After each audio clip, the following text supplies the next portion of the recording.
There we go. No incriminating things, everyone.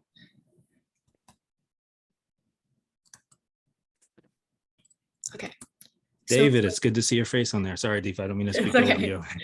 So for tonight's panel, we're going to have Irving as our moderator. And then for our speakers, we have Leland Goldberg and Liseth Velez.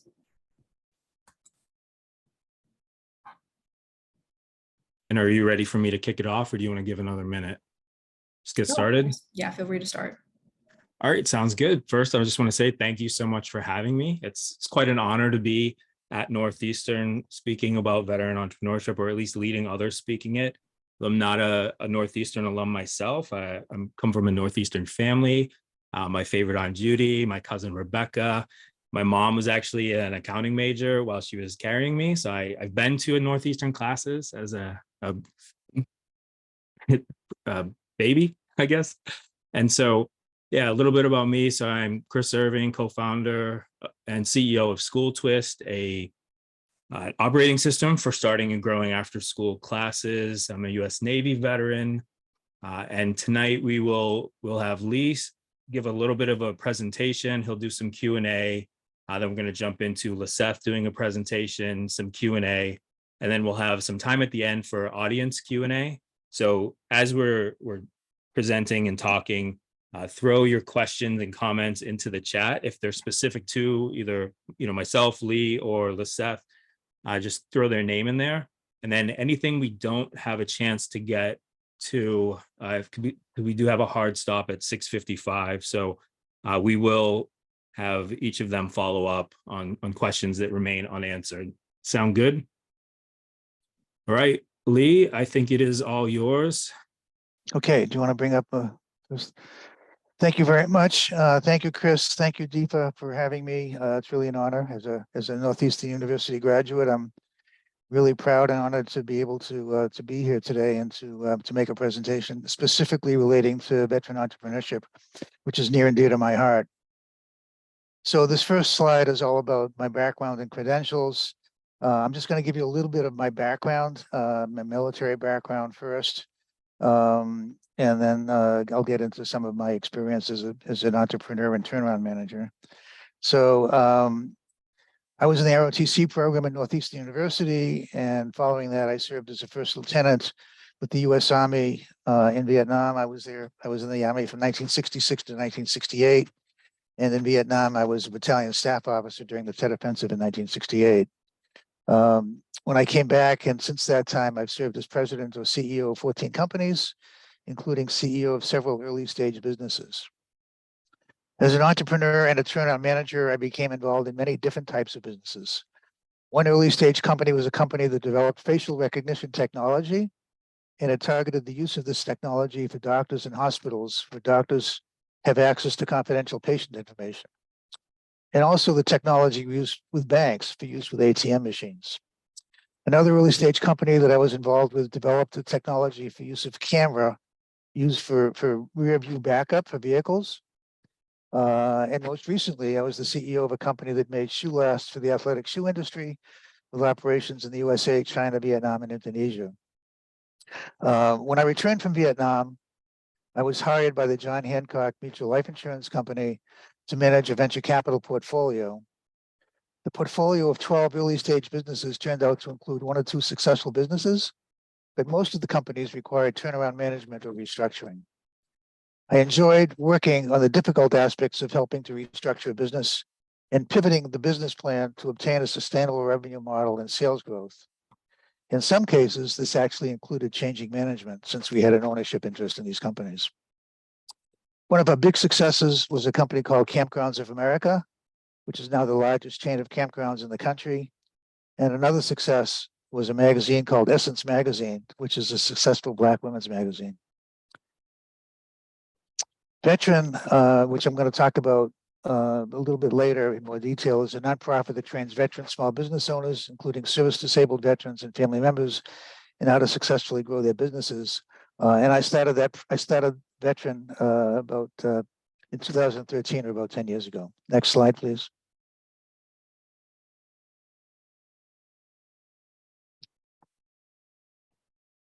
Thank you.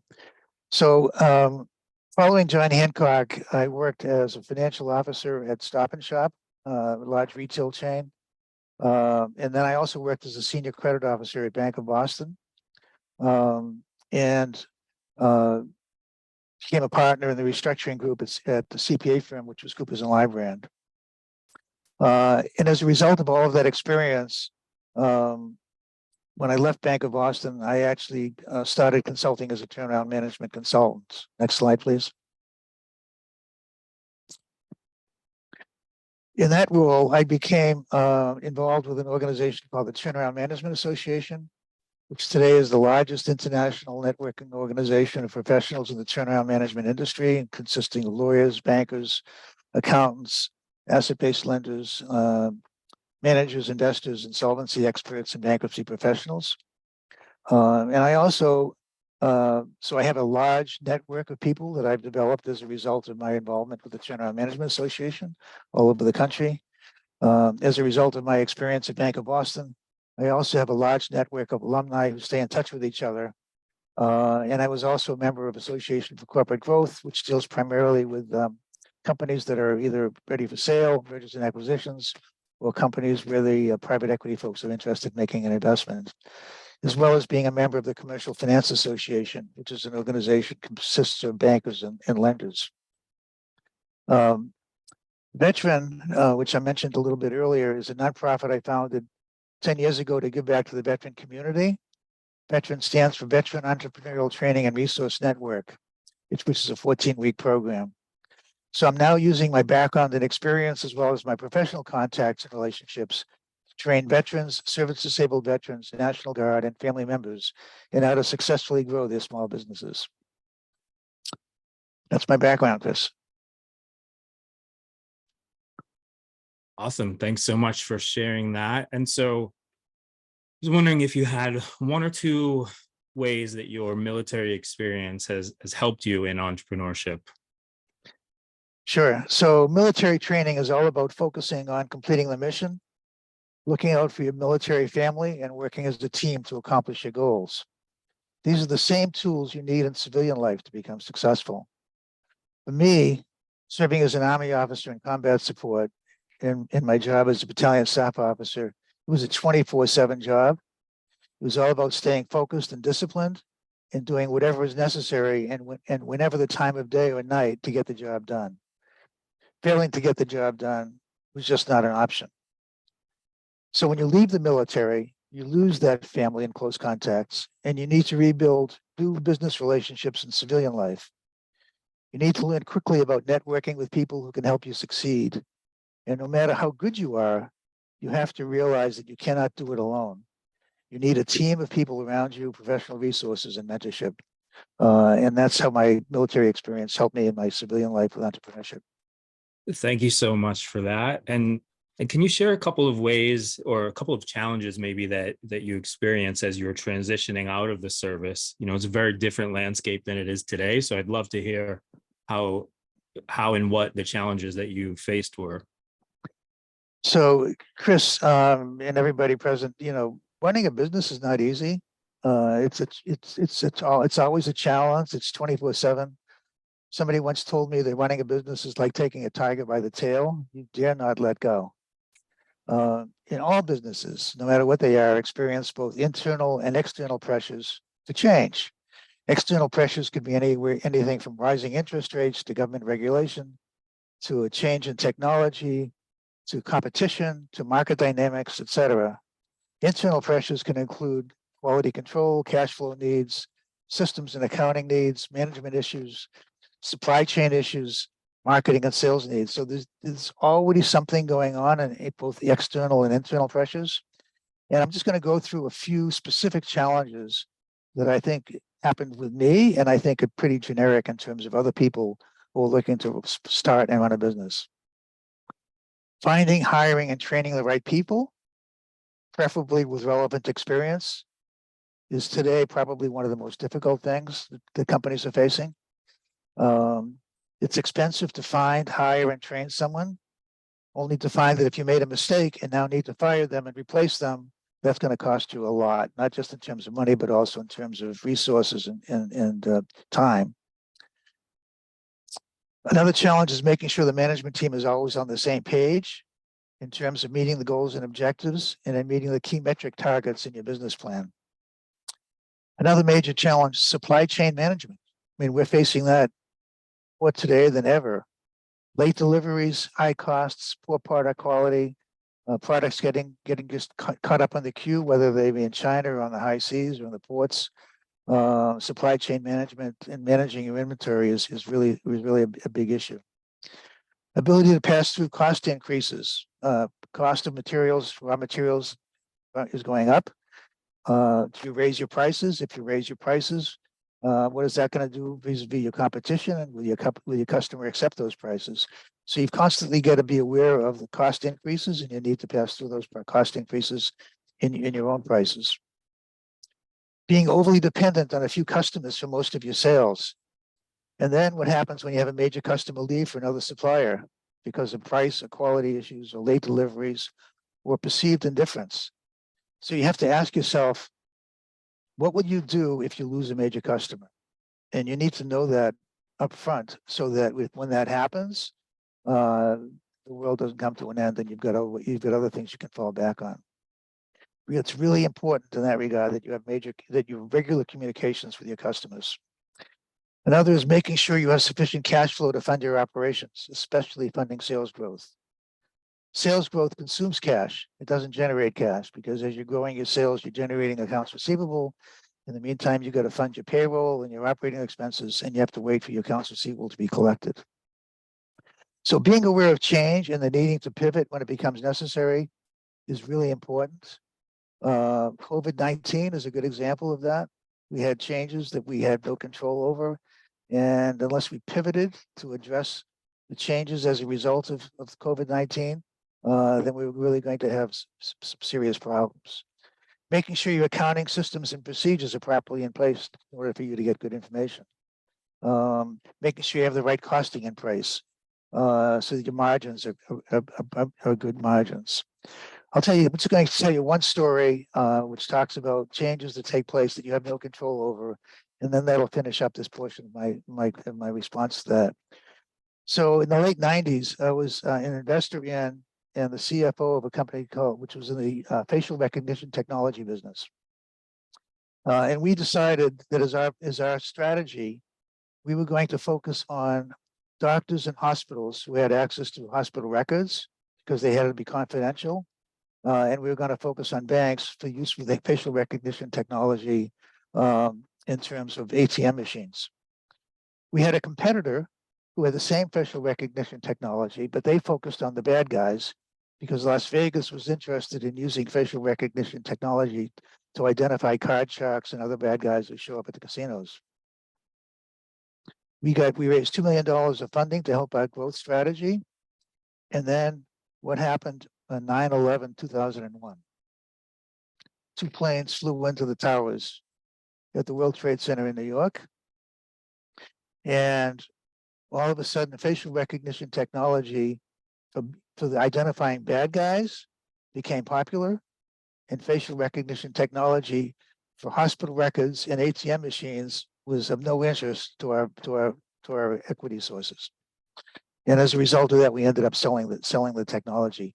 Now, this was back in the late 90s and early 2000s when facial recognition technology was just coming into place.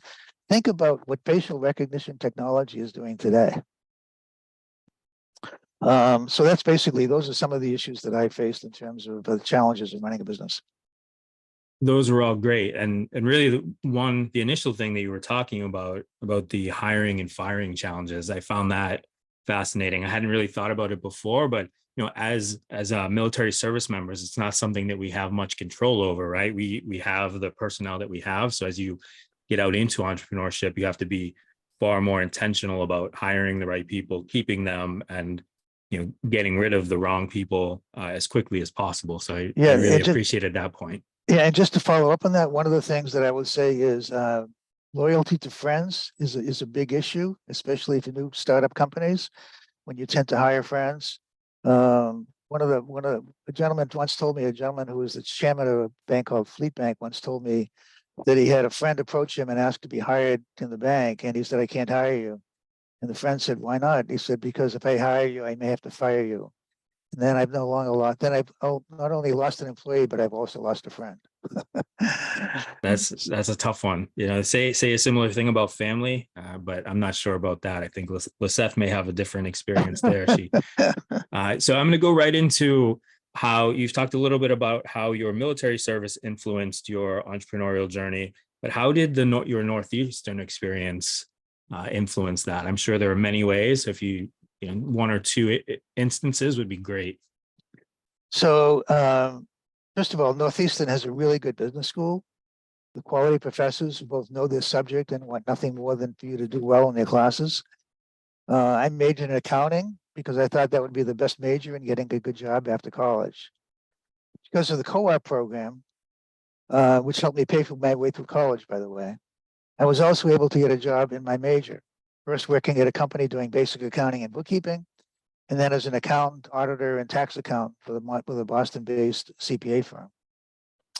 Those experiences in going to our clients and auditing their books and records were invaluable to me. They paid huge dividends for me later on when I was managing a venture capital portfolio, working with underperforming businesses, and as a CFO and then CEO of companies. So the co-op at Northeastern, the professors at Northeastern, the business school at Northeastern were really essential in terms of everything that followed. Absolutely. And you know, in business, they say if you don't know your numbers, you don't know your business. So that accounting background really comes into play. I would also say that Northeastern is really setting the standard for taking care of our veterans and what they're doing. Andy and the team over there are incredible. And I think they have really set the golden standard for what veteran programs within universities should be. So thanks, Northeastern, for that. So I guess as we transition out of your speaking time, any advice for anybody out there that's looking at starting their first business? So the advice I would give for starting those who are interested in starting a business is just a few points I'd like to make. One, ask yourself the following questions. Are my business goals aligned with my personal goals? In other words, if the business goals are not aligned with your personal goals, there's going to be an issue, whether that be with family or whether it be with the time that you spend away from your family and your kids. What is my tolerance for risk? You're going to have to take risk when you start a business. There's no question about it. And I'm sure Liseth is going to talk some more about that. Do I have the right experience and talents to take on this challenge? You know, I've had people approach me and say that they're interested in getting into the restaurant business and they had no experience in the restaurant business. And I said, what? Do you know which business has the major number of bankruptcies? The restaurant business, and you have no experience? Given the market and the competition, do I have the right strategy? Can I execute the strategy? Do I have the right people in place to help me execute the strategy? And do I have sufficient funding to meet the company's cash flow needs as I grow my business? Those are the major issues that I think you should ask as you're looking to start a business. Couldn't agree more, Lee. And that one, like taking a personal inventory, you know, entrepreneurship is great. It's not for everyone, but if you're not doing a personal inventory of, you know, is my family on board? Do I have the right resources? Am I the right person, the right place, the right time, and so on? So thank you for that. And I think, Deepa, we're ready for the next slide. And for Miss Liseth, the Veteran Business of the Year in Massachusetts, if you'd like to go over your presentation, and then we'll get into the Q&A with you. Yeah, absolutely. So good evening, everyone. Thank you so much for joining us here. Thank you, Chris and Deepa, for making this happen. But, you know, wanted to really share my entrepreneurship journey. I basically, I started a business out of like pure necessity or just a frustration. Back in 2017, I was coming out of my last deployment. I was Army and Air Force. Most of my time was in the Air Force. I was part of a prime beef squadron, civil engineering squadron. And I was fortunate enough to travel basically all over the world and do a lot of construction with them, do a lot of maintenance. I mean, I did everything, you know, like field drones in Djibouti, anything that they'll have me do. I was just always been one of those people that just wants to do, like, I just like doing things. and I don't like to sit there and do nothing. And so it started as a frustration because at the same time, I was National Guard. So at the same time, I was working for a corporation. Some of you guys may know them, Horizon Beverage. They're basically one of the largest liquor distributors in the country. And I was a young, woman with a lot of just excitement, a lot of just, wanting to do my job. And I saw that I was hitting the glass ceiling pretty rapidly. I kind of went through the ranks pretty fast, and I wasn't getting a promotion because I didn't have, I had 2 associate degrees at the time, and I just didn't have a bachelor degree. So, I kind of been through, I went through life in a very unconventional way, but it's definitely taught me, a lot of different things. So for that, I'm definitely grateful. And so in 2018 is when I started with the idea to start a business. I had gone back to school while I was on deployment, and I ended up taking an entrepreneurship class with Webster University. And I was just like, this is it. This is where I belong. It made sense for me. And so from there on, I basically ended up going back to school. I ended up taking online classes with Webster University and finishing my bachelor's degree in business management. And that's when the wheels really started turning. And that's when I started to really develop this idea in this company, because in reality, entrepreneurship starts with this idea, right? We've all heard like the early stories of every business. It's like somebody sees a problem and they identify the problem and they're like, well, I have a solution for that. And one of the problems that I started seeing a lot was a lot of federal contractors, specifically in my unit, just not doing the right thing. And I started seeing how it affected the mission. I started seeing how, because we're we're in the construction industry, what we do plays a big role in the physical infrastructure that people can use. And so I'm like, there has to be a better way. And there's no reason why our unit is still sitting in this, ugly building outside of the base.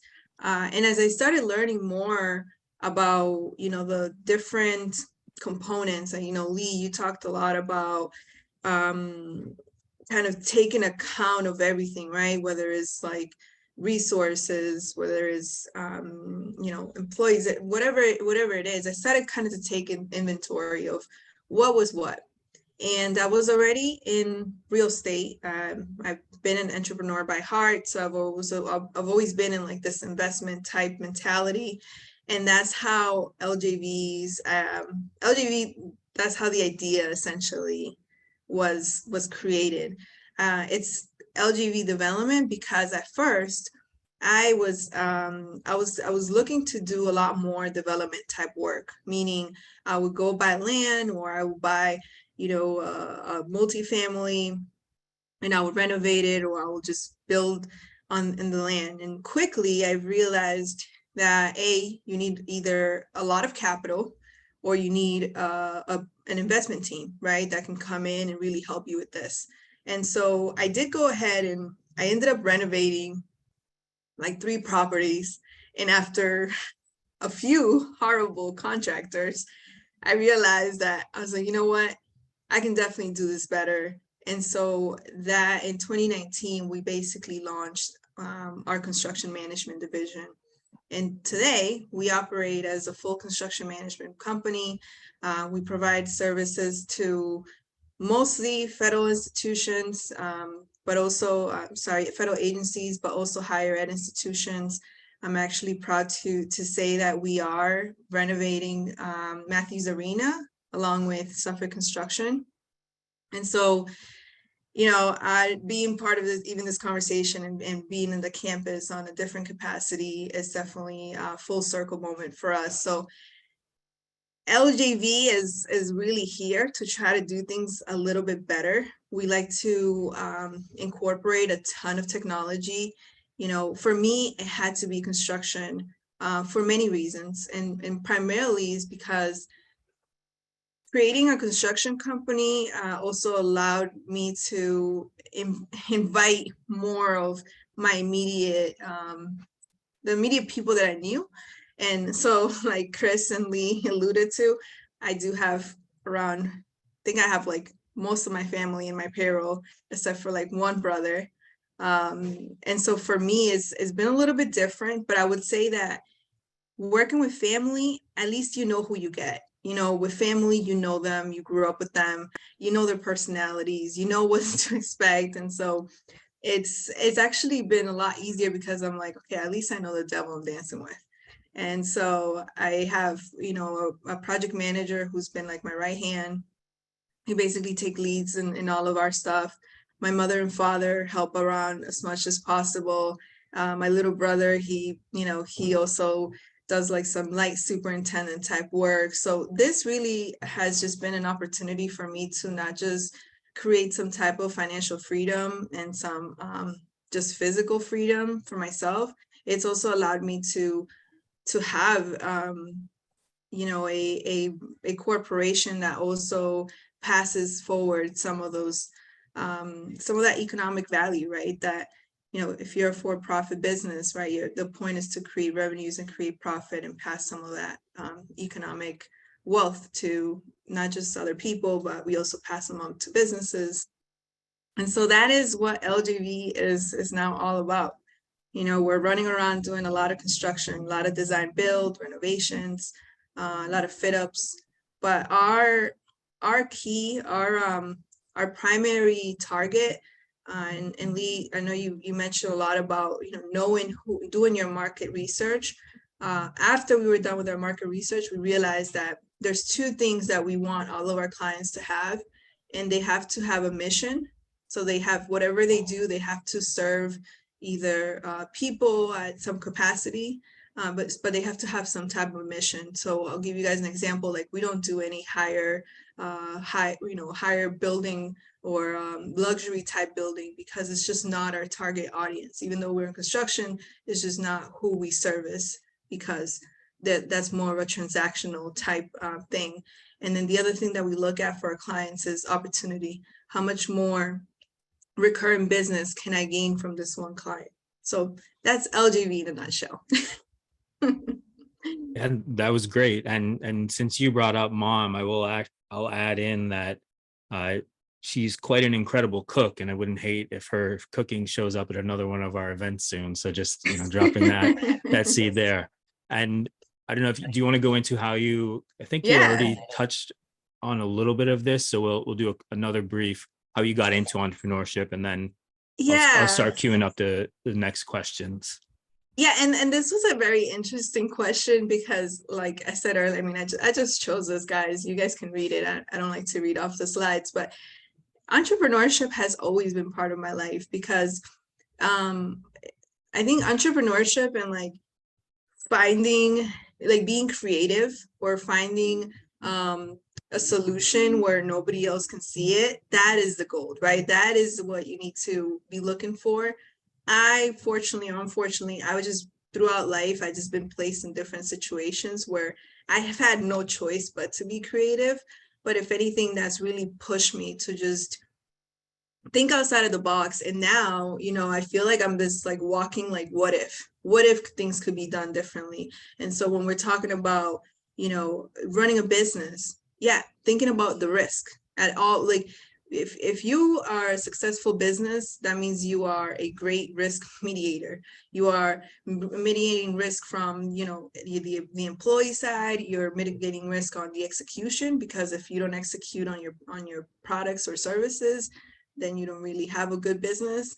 And then reducing your risk on your finances. So, you know, we really look at those three pillars as, you know, making sure those are good components. But with the, you know, everything I learned in the military, you know, in terms of being able to do construction in so many different places and being part of a team of people, and that didn't, you know, now I'm in the private world, so construction is like a whole different animal.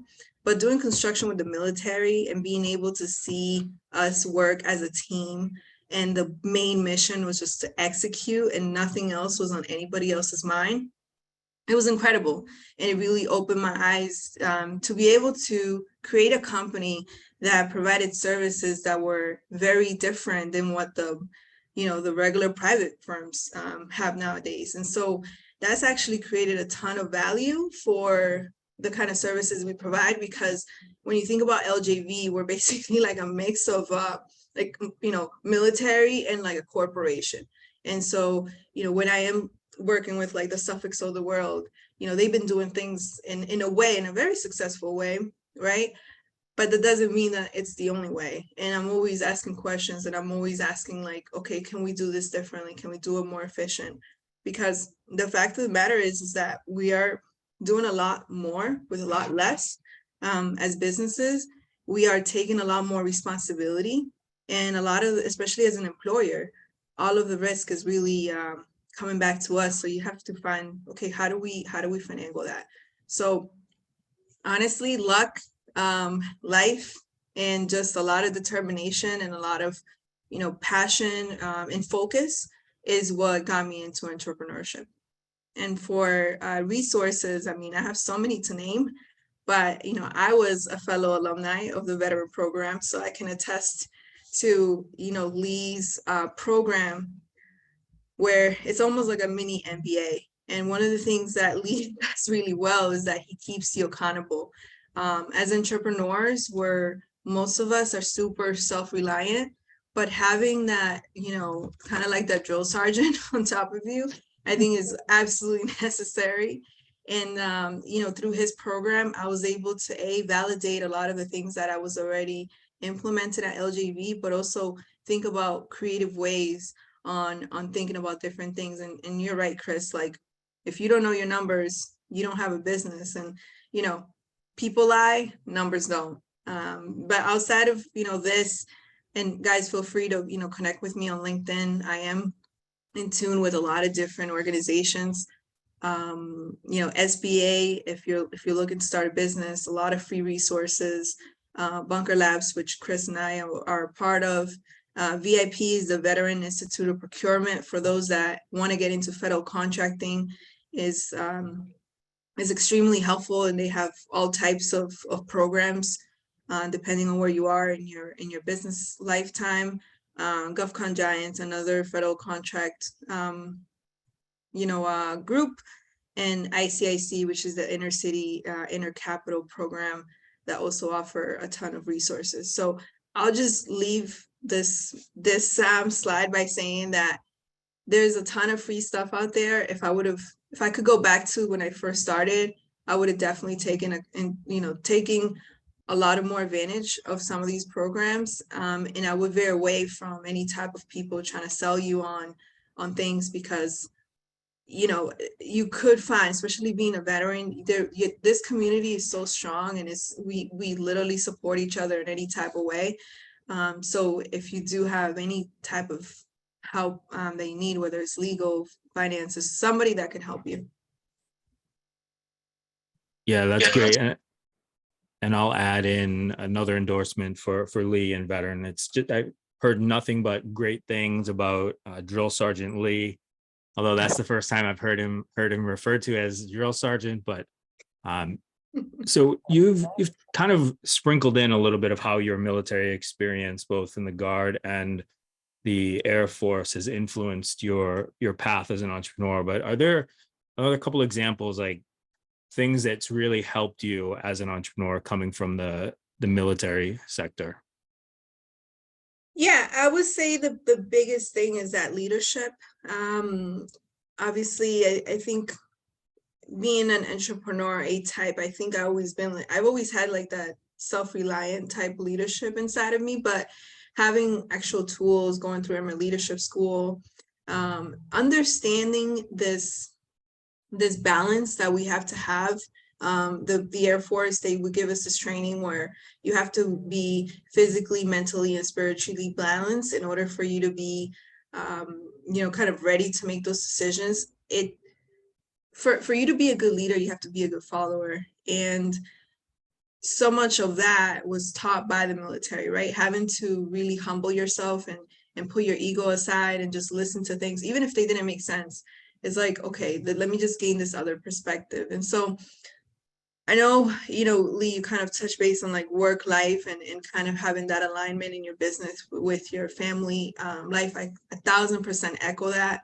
I don't have, I'm not married, I don't have children, but every decision that I make is literally with those things in mind. It's like, if I was to have children, how would this affect how I move? And so, purposely, my schedule is very flexible, and I do things in a very certain, in a very in a way where it makes sense for my life, because I didn't start a business so I could be miserable. I started a business so I could find some type of freedom.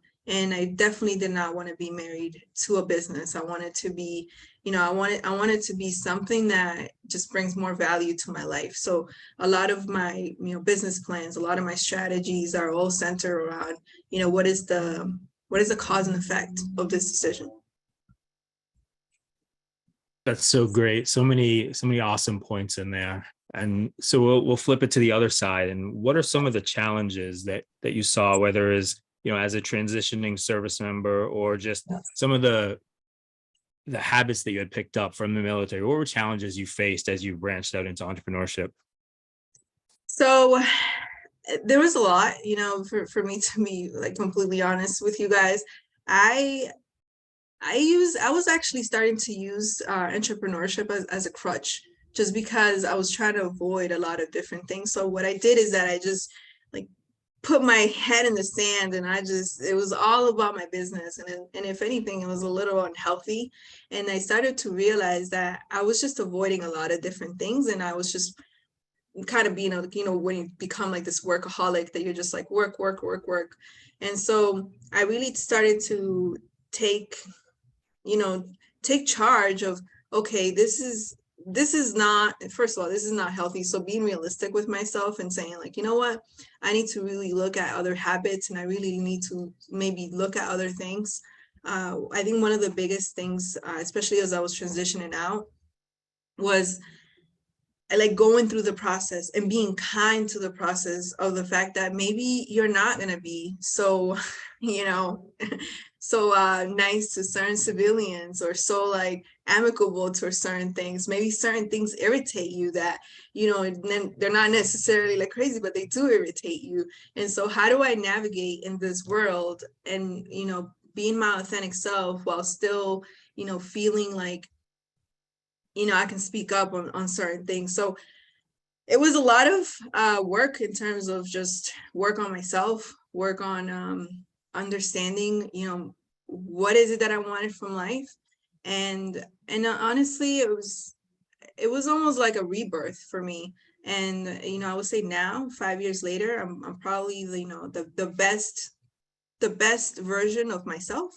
And that's because I've been able to really hone in on, the importance of like mental health, the importance of physical health, the importance of knowing what you want, and understanding that we all have different paths. And just because, X person is in this path, that doesn't mean that's the path for you. And so that's really been my transition out. And LJV is really kind of like that rebirth. I'm 100% owner of the business.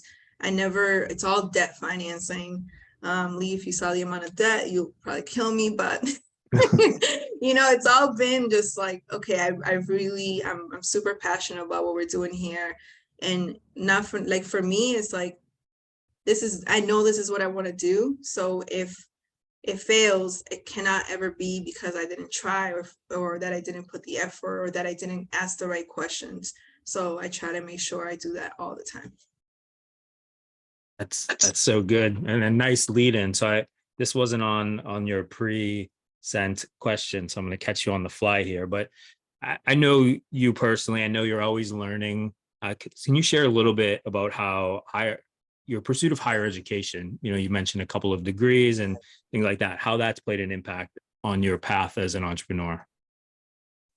A huge impact. I think that as I was doing my whole soul searching, one of the biggest things that I realized is you don't know. I mean, you really don't know what you don't know, right? And I came to this country at 7 years old. I literally had to learn English. It was one of my first humps that I had to go through.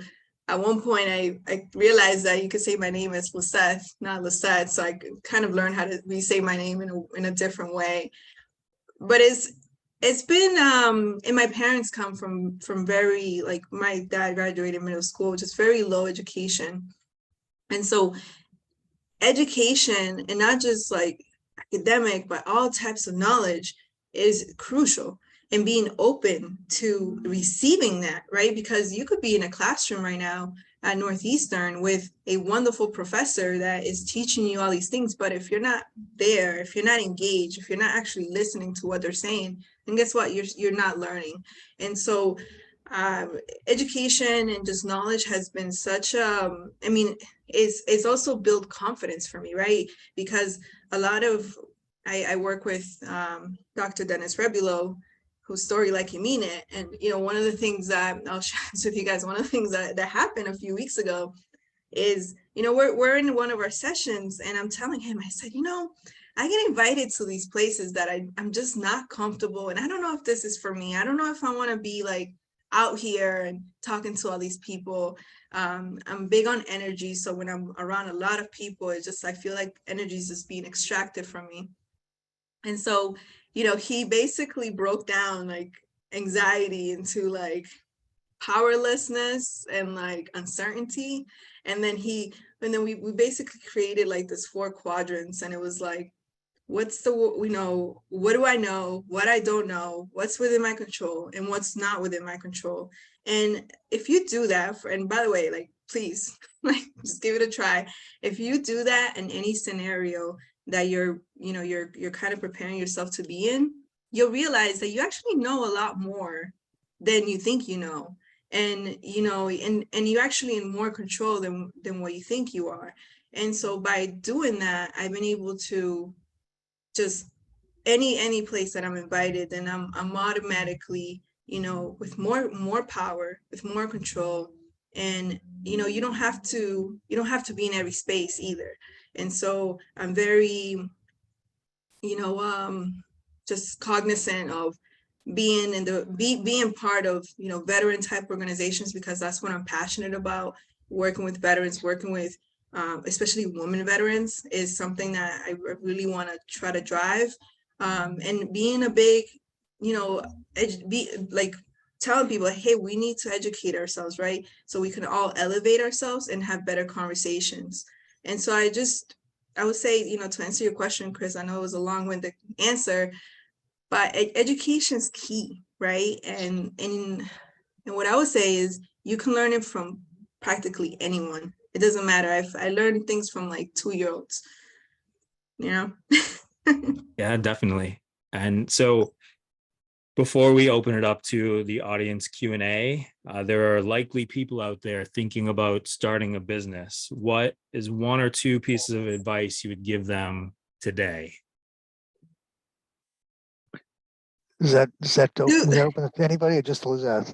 Well, you can share too. We have some time. So I think the one big thing that most people need to understand is you have to, and Liseth talked about this. By the way, I'm so proud of you, Liseth. I can't say enough about how proud I am of what you've been able to accomplish, especially in such a short period of time. I didn't know about your fact that you would come here at age 7, so that makes it even more impressive.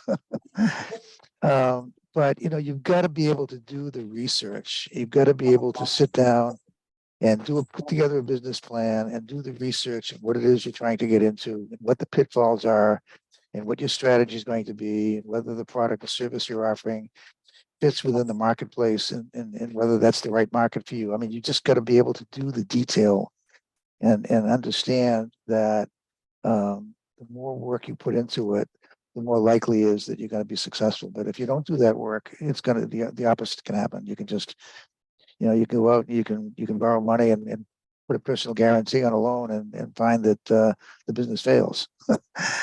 So you've got to be able to do it. Yeah. Lee, So you literally took it out of my mouth. That was the first thing.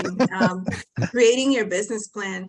You know, it wasn't until my my business plan, which ended up being a business growth plan, was completed or semi-completed, is when I started to see real fruits, right? Real things just sprout.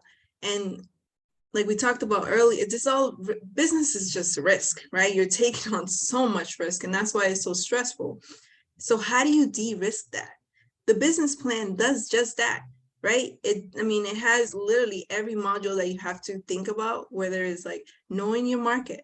That's been a huge one for me, is like being bullseye, and like hitting the bullseye, right? It's because we are a woman-owned, minority-owned. I mean, you guys can imagine the phone calls or just emails that we get for quote unquote opportunities. So being able to shut, and I call them like the shiny objects, the noise, being able to kind of shut down that noise and really hone in on, no, this is, that opportunity sounds really great, but this is not who we are as a company, right? This is not in line with our mission. This is not in line with our values. And if you don't have that, then you're never going to know what to compare it to, or what to compare it to. And so I would say business plan, number one. And for me, number two is asking questions and tapping into your resources. That's one thing that, and I think it's always like an ego thing. Like, you don't want to pick up the phone because you don't want to sound silly, or you don't want to ask a question that, you think is, I'm not gonna say the word, but just ask it. It doesn't matter. Like, there's no such thing as a stupid question. It's only a stupid question if you don't ask it. So, reach out. I would just add to that. There are people out there who want to help you become successful. Take advantage of that. People enjoy helping other people. So take advantage of that. You can't do it by yourself. You need to have professional resources, mentors, other people, especially veterans, helping veterans. It's such a powerful tool. Totally. I would just to echo what you've both said, the community side of it is so important. I found it for my own, running a business and co-founding that, but like leaning into these communities out there. We've mentioned VETRN, we mentioned Bunker Labs in the Northeastern community, but entrepreneurship gets so lonely. And especially if you don't have 4 or 5 family members working with you. So like leaning into these communities to just bounce ideas off of it has been incredibly helpful. All right, so we're going to do this question. We're going to go Liseth and then Lee, and then we'll see if there are any others from the audience. But Andy makes a really good point here. We've talked a little bit about the challenges, but so Liseth, what are some of the things that make it all worth it? What do you love about entrepreneurship? The impact, being able to provide jobs, not just for myself, but my family, is super rewarding. At LGV, we have an internship program where we bring in mostly college kids through like this 3-phase program, seeing their growth, seeing, I wanted to work for a company. I wanted to build a company that I wanted to work for, and I'm very like free, and I'm also I'm very accountable type person. That to me is key. So yeah. So Lee, same question. What do you love about entrepreneurship? So this 4th thing. One, I'm very passionate about giving back, especially to the veteran community. And I've got my own reasons for that, but it's a passion of mine. And if you don't have the passion, it's really hard to be successful. So I think passion is number one. I love the challenge of solving problems. I love the challenge of listening to situations and being able to come up with solutions. And I love teaching. So, putting all of that together, I have the passion to help others. I have the passion to help veterans. I have the passion to help businesses become successful. And I love seeing the results of that. Perfect. And I would say your passion and your love for teaching really comes through. Like we've all, Liseth, myself, and many others have benefited from your experience. So I'd just say thank you. I'm going to do a quick time check with Deepa. How are we doing? I know you had. Okay, so we'll do one more. I think we have. I like this one. So sorry, I'm trying to read and speak at the same time, and clearly I'm not that talented. but we'll give this one to Liseth. Have you ever been faced with opportunities that go against your values, your mission statement for your company? Have you, I'm sure you have, like, how have you navigated those opportunities that are clearly against the values of your company and your own? I have, and it is very tough. I'm actually going through that as we speak. Not gonna give too much details, but it's tough because as a business, you're trying to create revenues, right? And you need to survive. And especially when you're faced with a situation where, oh, this opportunity can give me X amount of revenues. I would say, I'm still kind of going through everything. So, I mean, maybe let's have this conversation a year from now. I'll tell you what happened. But, one of the things that I've been doing with this particular situation is that, I've been really vocal around, one of the things I told this person is, you are asking me, so the attorneys are going back and forth, and basically they're like, just trust us, just sign the contract. It doesn't matter, just sign it. And, I'm like, well, you're quite literally asking me to go against my attorney's advice, which, it would be pretty foolish of me because that's the person that will represent me if something was to happen. And so it's a very high stakes type of negotiating back and forth. I would say, there's a lot of opportunities out there, right? Especially if you have a good business, especially if you have a good service. And so never, if you are in the middle of that, think about what is the repercussions, not just to yourself, but to your bankers, to your employees. If something bad happens, how is that going to affect your business? And voice that with them, because if they're really trying to be a partner, if they really are trying to look for your success, then they will have a conversation. They will back you up one way, shape, or form. If they're not doing that, then guess what? It's not going to happen when you guys secure that contract or secure that opportunity. So it's tough. I'm happy to, talk specifics offline.